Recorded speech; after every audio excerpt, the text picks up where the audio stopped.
The bushfires ravaging Australia are a clear sign of what is to come around the world if temperatures are allowed to rise to dangerous levels, according to scientists. This is what you can expect to happen. At an average of 3°C, said Richard Betts, professor of geography at Exeter University.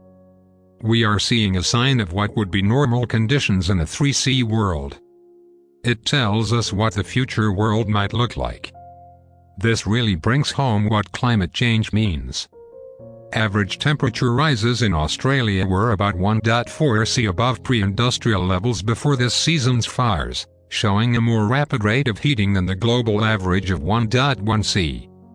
Scientists warn that beyond a rise of 2°C, the impacts of climate breakdown are likely to become catastrophic and irreversible. Yet current global commitments to cut greenhouse gas emissions under the Paris Agreement are estimated to put the world on track for 3°C of heating. These are the impacts we are seeing at 1°C, so these impacts will get more as long as we do not do what it takes to stabilize the world climate, warned Corinne Lequere, professor of climate change science and policy at the University of East Anglia. This is not a new normal, this is a transition to more impacts.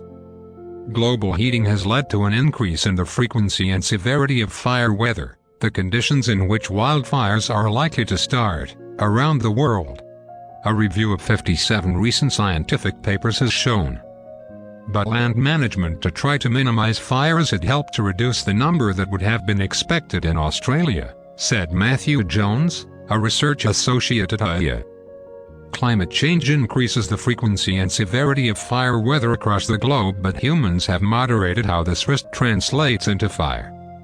Land management has reduced the incidence of fire globally. He said efforts to regrow forests after the fires have subsided would also help, by taking up the carbon dioxide from the atmosphere that has been emitted as a result of the fires. Though this would take decades of new tree growth. The area of land burned around the world has decreased in recent years, the study found, largely owing to the clearing of savannas for agriculture and people suppressing fires. More fires are also erupting in closed canopy forests, which is of particular concern as they are likely to result from forest degradation and climate breakdown. In Australia, while recent rains have offered limited hope in some areas, there is not likely to be much greater relief in the next 2 months. According to Betts.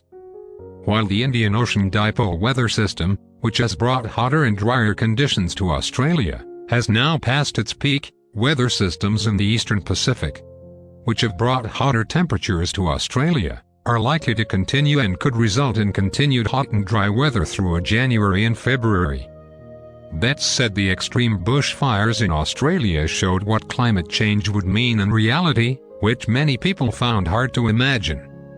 The influence of human-induced climate change was clear in the Australian fires, he said, though more studies were likely to confirm this in the coming months.